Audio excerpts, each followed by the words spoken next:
Welcome back to another Grandpa Biff's daily vlog of being in Japan. Today is our last day in Kyoto, and we've had another big one. Today we saw a castle. I saw Nijo Castle. I saw the live Gundam performance, which was, well, we'll talk about that in a second. And I tried both chicken nuggets of the local KFC and McDonald's. We'll start there. They're really bad. It's KFC and McDonald's. What do you expect? Albeit though, the McDonald's chicken nuggets are exactly the same. The sauces may be completely different, but the actual nugget itself, same quality, same texture, same taste, completely, which was really weird.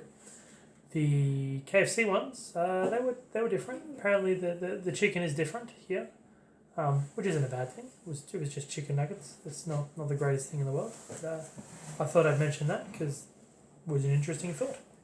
And the sauces were just completely out of whack. The mustard was a sweet mustard, but still had a bit of a kick to it. The barbecue was a smoky, very smoky barbecue. And other people like a smoky barbecue. I prefer more of a sweet one, but if that's your taste. And they had two flavors that I couldn't identify. And they were in Japanese, and apparently they were Japanese specialities, but I didn't know what they were. One of them was really bitter. Can't imagine what it could have been, unless it was a miso-based one, but I don't think anybody would want that. Definitely wasn't soy. So that was a bit of an interesting thing. Nijo Castle was fundamentally amazing. The outside, so after we went to Osaka Castle, and the interior of Osaka Castle is basically a museum. You walk around and you view the various museum pieces. But Nijo Castle, when you walk into, it's an imperial residence. It used to be the site of Ieyasu Tokugawa's Kyoto palace, and it was given over to, when the Meiji Restoration happened. It was where the then Tokugawa shogun handed back control back to the emperor. Now, the interesting thing is that they removed a lot of the Tokugawa symbols and added imperial chrysanthemums, but some of the buildings still have the Tokugawa mons on them. So it's interesting to see the varied differences of time period, because one was in 1600 and the Meiji Restoration was in the 1800s. So a span of 200 years, and taking away some of that history, some of that culture, had to be done. But oh dear. My wife in the background who can't stream her program for some reason, which is pretty sad. However, Nijo Castle, the grounds are beautiful. We got to walk through the gardens. More importantly, though, they had some swords on display, and apparently they had both the Masamune and the Murasame blades there. Part of me thinks that I think those are replicas. I don't think it's the real thing. But if it is, feel free to comment below. I'd be interested to hear what it is, because it sounds really interesting. But they're pretty famous swords in quite a number of anime and quite a number of folktales and histories. So that was really exciting. The interior of Nijo Castle, besides the Tokugawa mons, is a lesson on passive-aggressive displays. Things like having tigers in your waiting room. So the tiger's meant to display aggressiveness and the power of the shogun. And then when you go further back into the living quarters, what they're assumed to be the living quarters, you have these pictures of the same tigers, but they're sleeping and they're playing and they're with their mother and they're not. It's a calmer, more reflective piece, rather than the exotic tigers that are growling and aggressive. Also interesting to see the fact that at the period that this was made, the tiger wasn't native to, definitely wasn't in Japan. So interesting choice of Art Deco. Not that anybody really cares. Well, people care, but I mean the art decoration I thought was pretty amazing. The live action Gundam. Okay, theatre, I must admit, I was expecting not a lot. I didn't know how they were going to do actual Gundams on stage, or how you would get a stage performance of it, but it was a stunningly amazing experience.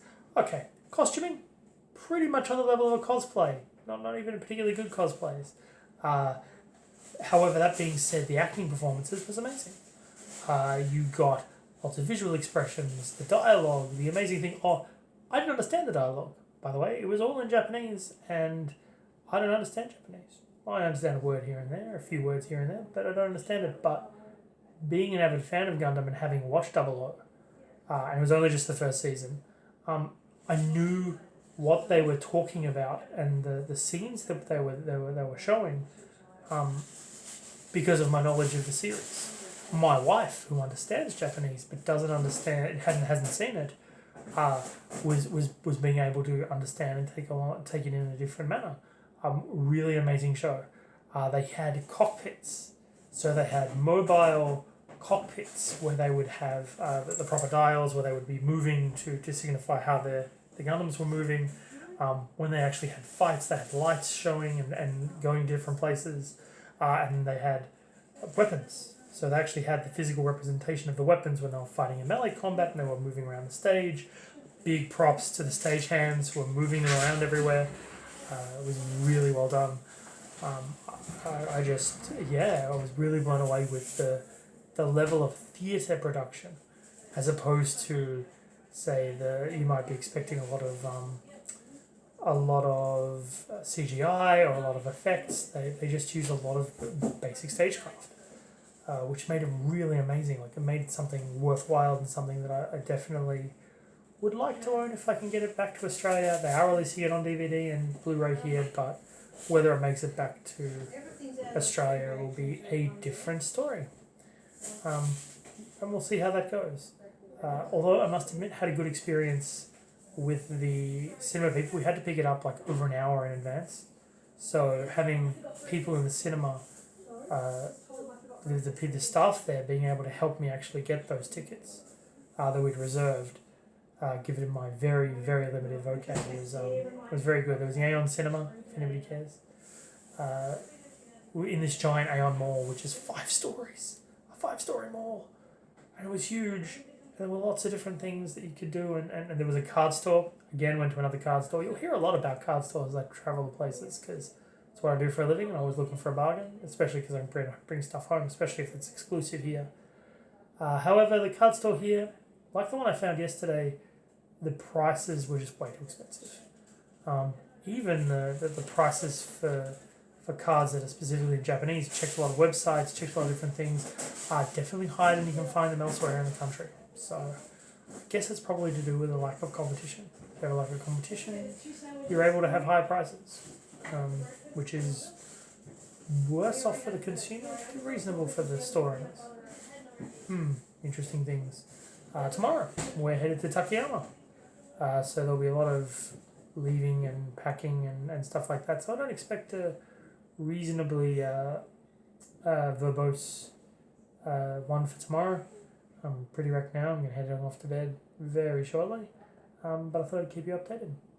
So this is Grandpa Biff signing off today.